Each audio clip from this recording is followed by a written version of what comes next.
હરિઓમ વિદ્યાર્થી મિત્રો, ધોરણ 9 વિષય ગણિત. અને આજે આપણે શીખવાના છીએ ચેપ્ટર 5ની અંદર સ્વાધ્યાય 5.1 અને સ્વાધ્યાય 5.2. પ્રકરણ 5 નામ તો યાદ છે ને, યુક્લિડની ભૂમિતિનો પરિચય. તમે અગાઉનો વિડીયો જે ઇન્ટ્રોડક્શનનો હતો એ વ્યવસ્થિત જોયો હશે, બરોબર છે? ચાલો, સ્વાધ્યાય 5.1 પ્રશ્ન નંબર 1 કે નીચેના વિધાનો સત્ય છે કે અસત્ય એ કારણ સહિત જણાવો. બરોબર છે, સહેલું જ છે, આપણે બધું શીખી જ ગયા છીએ. એક બિંદુમાંથી પસાર થતી માત્ર એક જ રેખા દોરી શકાય. પહેલાં તો આકૃતિ દોર લઈએ, જુઓ, શીખવાડીએ. આ બિંદુમાંથી એક જ રેખા દોરી શકાય કે ગમે એટલી દોરી શકું? જુઓ, ગમે એટલી દોરી શકાય. આમ દોરી શકાય ને? તો તમને અહીંયા શું કીધું છે કે એક બિંદુમાંથી પસાર થતી એક જ રેખા દોરી શકાય. એટલે આ વિધાન કેવું થશે મિત્રો? ખોટું. એટલે લખવાનું અસત્ય વિધાન. એટલે કારણ દર્શાવવું હોય તો, તમને કારણ દેખાડવું હોય તો શું કરવાનું? હું લખતો નથી પણ સમજાવી દઉં, બરોબર?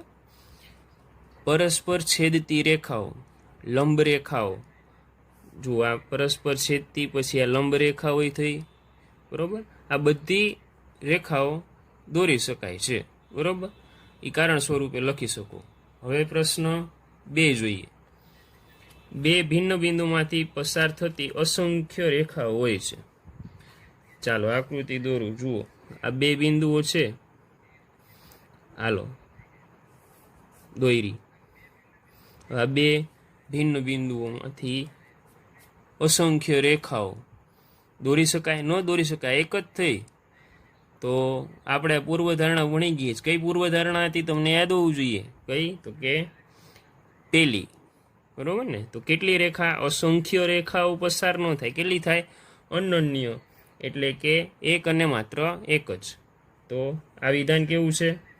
એ પણ કેવું છે? તો કે અસત્ય વિધાન, બરોબર?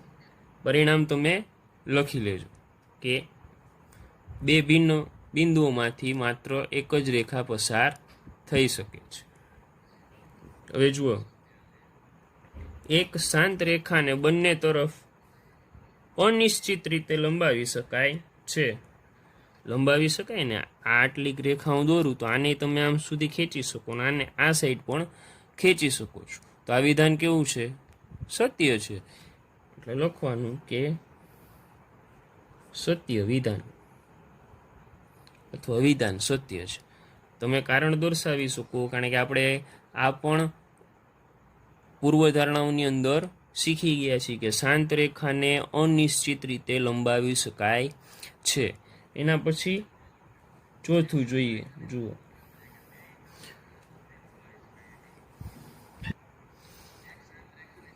જો બે વર્તુળ સમાન છે તો તેમની ત્રિજ્યાઓ સમાન છે. તમને એમ કીધું છે કે બે વર્તુળ સમાન હોય તો અહીંયા દોરવું કે આ બે વર્તુળ દોર્યા,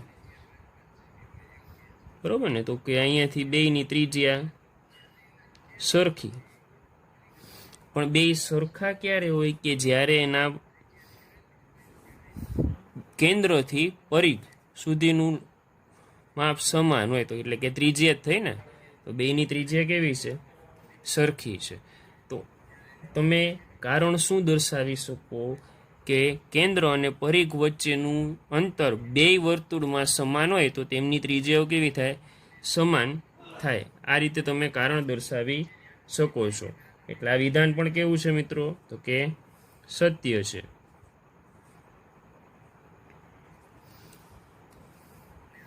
હવે એના પછી પાંચમું જુઓ, તો કે નીચેની આકૃતિ.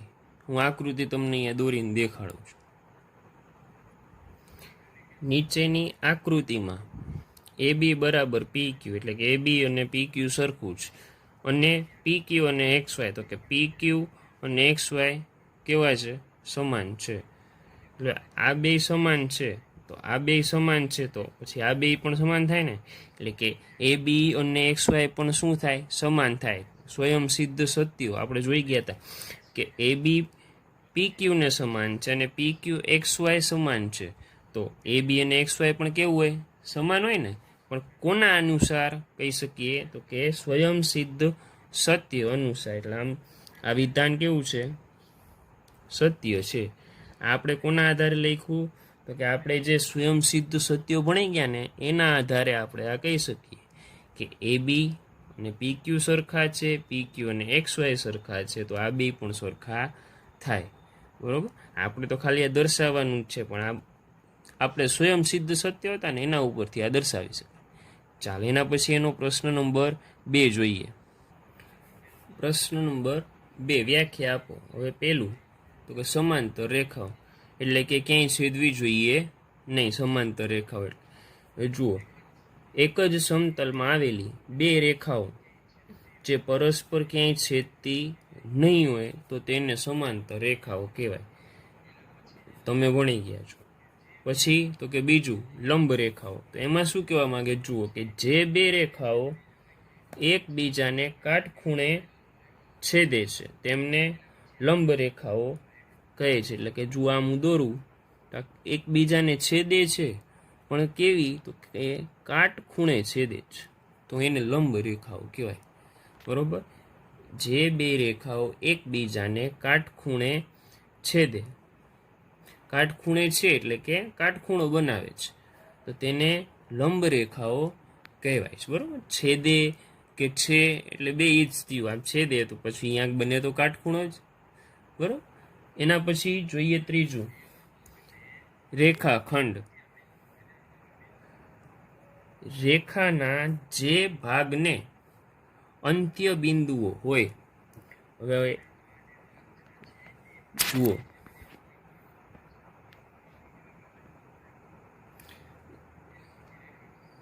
હું આમ રેખા દોરું.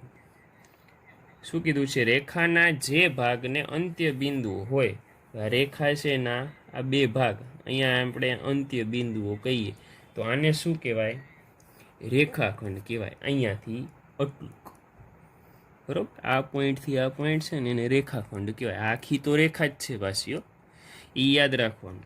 રેખા અને રેખાખંડ પાછું અલગ. આખી રેખા પણ આ બિંદુથી આ બિંદુ લઈએ તો એને રેખાખંડ કહેવાય. ચાલો એના પછી વર્તુળની ત્રિજ્યા. શું? વર્તુળની ત્રિજ્યા. તો કે વર્તુળના કેન્દ્ર અને પરિઘ પરના કોઈ બિંદુને જોડતા રેખાખંડને વર્તુળની ત્રિજ્યા કહેવાય છે. હવે જુઓ, આ વર્તુળ છે, એનું આ એક કેન્દ્ર, એના કેન્દ્રથી વર્તુળના પરિઘ, આ પરિઘ એનો પરના કોઈ બિંદુને જોડતા, અહીંયાથી જોડી તો આ જે રેખાખંડને વર્તુળની ત્રિજ્યા કહે છે. આ ભાગ જે છે ને એ શું કહેવાશે? ત્રિજ્યા. એટલે કે આ કેન્દ્ર અને પરિઘ પરના કોઈ બિંદુને, એટલે આ પરિઘ, આખું પરિઘ એને જોડે છે, તો એવા રેખાખંડને શું કહેશું? ત્રિજ્યા કહેવાય છે. ક્લિયર? ચાલો એના પછી ચોરસ. હવે આ સૌથી સહેલું છે. શું? ચોરસ. તો કે જેની ચારેય બાજુ અને ચારેય ખૂણા એકરૂપ હોય તેવા ચતુષ્કોણને ચોરસ કહે છે. જુઓ, જેના ચારેય ખૂણા અને ચારેય બાજુ કેવી હશે? સરખા. એકરૂપ એટલે સમાન ને સરખા. બરોબર. સરખા હોય તેવા ચતુષ્કોણને શું કહેવાય? ચોરસ કહેવાય. ક્લિયર? ચાલો એના પછીનો જે ત્રીજો પ્રશ્ન છે એ નથી કરવાનો, કારણ કે એમાં એમ પૂછ્યું છે કે વિચાર કરો. હવે પરીક્ષામાં વિચાર કરવાના પ્રશ્નો ન પૂછાય. બરોબર છે. ચાલો એના પછીનો પ્રશ્ન જોઈએ. ચાલો પ્રશ્ન નંબર 4. તો કે AC બરાબર BC થાય તેવું બિંદુ C A અને B ની વચ્ચે આવેલું છે. તો એ બી કોઈ રેખાખંડ હશે, તો આપણે જુઓ દોરીએ. A અને B મેં દોર્યું, એની વચ્ચે કયું બિંદુ છે? તો કે C. હવે બિંદુ C એવી રીતે લેવાનું કે AC બરાબર BC થાય. બરાબર. AC અને BC તો વચ્ચોવચ્ચ હોય તો જ આ થાય. બરાબર. તો સાબિત કરો કે AC બરાબર અડધું AB. એટલે એસી છે એ બીનું અડધું છે એવું સાબિત કરવાનું. ચાલો તો લખીએ. શું આપેલું છે? તો કે એસી બરાબર બીસી. એસી બરાબર બીસી. તો સ્વયં સિદ્ધાંતોમાં આપણે જોયું હતું કે બે સરખું હોય તો બંનેમાં કોઈ એક ઉમેરીએ તો સરખું થઈ જાય. જુઓ, બંને બાજુ એસી ઉમેરતા હું અહીંયા બે બાજુ એસી ઉમેરું. જો આમાં એસી તો પેલા હતું જ, એમાં એસી ઉમેર્યું. બીસી હતું એમાં પણ આપણે એસી ઉમેર્યું. તો હવે શું થશે? તો કે 2AC, 1 ને 1 2, ને બીસી વત્તા એસી. એટલે હવે જુઓ, બીસી વત્તા એસી હું કરું તો આખું એ બી થાય. બીસી વત્તા એસી કરું તો આખું એ બી થાય. તો કે હા, જુઓ એસી એમને. હવે આ બે અહીંયા ગુણાકારમાં છે, બરાબર ઓલી સાઈડ જાય તો કે ભાગાકારમાં. તો કે એસી બરાબર 1/2 એ બી થઈ ગયું સાબિત. છે ને, સહેલું જ છે. ખાલી સમજણ આવડવી જોઈએ. જો ઓલું અગાઉનો ઇન્ટ્રોડક્શનનો વિડીયો નહીં જોવો તો નહીં સમજાય પાછું. એટલે એ તો જોવું જરૂરી જ છે, તો જ ખબર પડશે કેમ થયું. ચાલો એના પછીનો પ્રશ્ન જોઈએ. પ્રશ્ન નંબર 4માં બિંદુ સી ને રેખાખંડનું મધ્ય બિંદુ કહેવાય છે. તો કે સાબિત કરો કે દરેક રેખાખંડને માત્ર એક જ મધ્ય બિંદુ હોય છે. ચાલો સાબિત કરીએ. પણ કઈ રીતે કરવાનું? તો પહેલાં આ રેખાખંડ એ સી અને બી આપણે ઓલું દોર્યું હતું આગળ, એટલે કે A dash C dash B. તો કે એસી છે એ એ બી કરતાં કેવું છે? અડધું છે. આપણને ખબર છે, આપણે હમણાં જ સાબિત કર્યું. હવે હું એમ લઈ લઉં કે સીની જગ્યાએ આપણે બિંદુ ડી લઈએ. જ્યાં સી હતું ત્યાં ડી લઈએ. તો જુઓ, ધારો કે ડી એ બીનું મધ્ય બિંદુ છે. આપણે શું કર્યું? જ્યાં સી હતું ત્યાં ડી લીધું. તો હવે એની આકૃતિ કેવી થાય? હે, જુઓ આ આકૃતિ એ બી. તો એ ડી બરાબર 1/એ બી. આમ હું લખી શકું ને, હે, કે આ એડી છે એ અડધું એ બીથી. તો આકૃતિમાં જુઓ, એમાંથી સમજીએ. આ એડી છે એ આખા કરતાં કેવું છે? અડધું છે. આખા એ બી કરતાં એડી અડધું જ. તો આપણે આમ લખી શકીએ ને? હા, જો આમ આપણે લખી શકતા હોઈએ તો આપણે આમ લખી શકીએ કે એડી બરાબર એસી. ઉપર જે એસી હતું તો અહીંયા એડી. તો કે એડી બરાબર એસી થાય, કારણ કે એસી કેવું છે? અડધું છે ને. તો આ લખી શકીએ ને. તો એડી બરાબર એસી થયું. બરાબર, બિંદુ એ જ છે. આપણે શું કર્યું? ખાલી નામ અલગ આપ્યા. એટલે બિંદુ તો મધ્ય બિંદુ તો એક જ થયું ને, કે દરેક રેખાખંડને માત્ર એક જ મધ્ય બિંદુ હોય છે. ક્લિયર છે? ચાલો એના પછીનો દાખલો જોઈએ. પ્રશ્ન નંબર 6. આપેલ આકૃતિમાં એસી બરાબર બીડી હોય તો સાબિત કરો કે એબી બરાબર સીડી થાય. હવે જુઓ, તો કે આખું એસી લો અને બીડી. તો કે એસી અને બીડી સરખા છે. તો એ થી સી સરખું છે અને બી થી ડી સરખું છે. એટલે હવે આપણે આટલું સરખું છે, અહીંયાથી એટલું, બરોબર ને. તો હવે આ સરખું છે. હવે મને આ BC આપણે AB જોઈએ છે અને અહીંયાથી CD જોઈએ છે. તો મારે શું કરવું પડે? આ કટકો કટ કરવો પડે. મારે AB જોતું હોય તો આ તો આખું AC છે, એમાંથી હું BC કટ કરી નાખું તો AB મળી જાય ને મને. તો અહીંયા પણ જુઓ, CD જોઈએ તો આપણે તો પાસે BD છે, એમાંથી પણ હું BC બાદ કરી નાખું તો મને CD મળી જાય. તો આપણે CD બરાબર AB, એટલે કે AB બરાબર CD. બે એકબીજા સરખું છે. આમ લખો કામ લખો કાંઈ ફેર પડતો નથી. પણ આપણે સાબિતી કરવાનું છે કે AB અને CD એ બે કેવા છે? સરખા. તો આ AC માંથી હું BC કટ કરી નાખું તો AB મળી જાય, અને BD માંથી BC કટ કરી નાખું તો મને CD મળી જાય. મળી જાય ને. તો હવે આપણે BC બાદ કરવાનું છે. એટલે કે લખીએ, બંને બાજુ BC બાદ કરતા, અહીંયા બાદ કરવું પડશે. બરોબર, શું કરીએ કે બંને બાજુ BC બાદ કરતા. તો આગળ શીખી ગયા છીએ આપણે કે સરખામાંથી સરખું બાદ કરીએ તો જવાબ કેવો મળે? સરખો. તો BC છે એના બરાબર BD છે. તો તો બેમાંથી આપણે બીસી બાદ કરીએ, વધારાનું કંઈ બાદ કરતા નથી, એટલે બીસી આમાંથી બીસી. ચાલો હવે જુઓ, આખા એસીમાંથી બીસી બાદ કર્યું અને આખા બીડીમાંથી બીસી બાદ કર્યું, તો એસીમાંથી બીસી બાદ કરીએ એ બી મળી ગયું મને, હા. અને બીડી એમાંથી આપણે બીસી બાદ કર્યું, આખા બીડીમાંથી બીસી હું બાદ કરી નાખું તો મને શું મળે? સીડી મળે. તો આપણે તો જે સાબિત કરવાનું હતું એ થઈ ગયું ને સાબિત, છે ને સહેલું. ચાલો એના પછી આપણે જોઈએ સ્વાધ્યાય 5.2. સ્વાધ્યાય 5.2 જોવાનું છે, બરોબર. આગળ આપણે પ્રશ્ન નંબર 7 છે એ નથી કર્યો, કારણ કે એ પૂછાતો નથી, બરોબર. કાં તો સાબિતી પૂછાય ને કાં તો શોર્ટ ક્વેશ્ચન પૂછાય જે 1 માર્કના હોય, ખાલી જગ્યા, ખરા ખોટા અથવા વિકલ્પ. હવે સ્વાધ્યાય 5.2 જોઈએ. આમાં કાંઈ એમપી નથી, પણ લખવું પડે એટલે ખાલી સમજાવી દઉં છું. તમે યુક્લિડની 5મી પૂર્વધારણાને સરળતાથી સમજી શકાય તો કેવી રીતે લખી શકો? તો સૌથી પહેલાં તો તમને 5મી પૂર્વધારણા યાદ હોવી જોઈએ. તો કે 5મી પૂર્વધારણા શું છે? તો કે 2 રેખા હોય અને ત્રીજી રેખા દોરો અને ઓલી 2 રેખાને છેદતી હોય તો એની એક બાજુના અંતઃકોણો હોય એના અંતઃકોણોનો સરવાળો 2 કાટખૂણા કરતાં ઓછો થતો હોય તો ઓલી પેલી 2 રેખાઓ હતી એને લંબાવીએ તો એ ક્યાંક જઈને છેદે છે, બરોબર.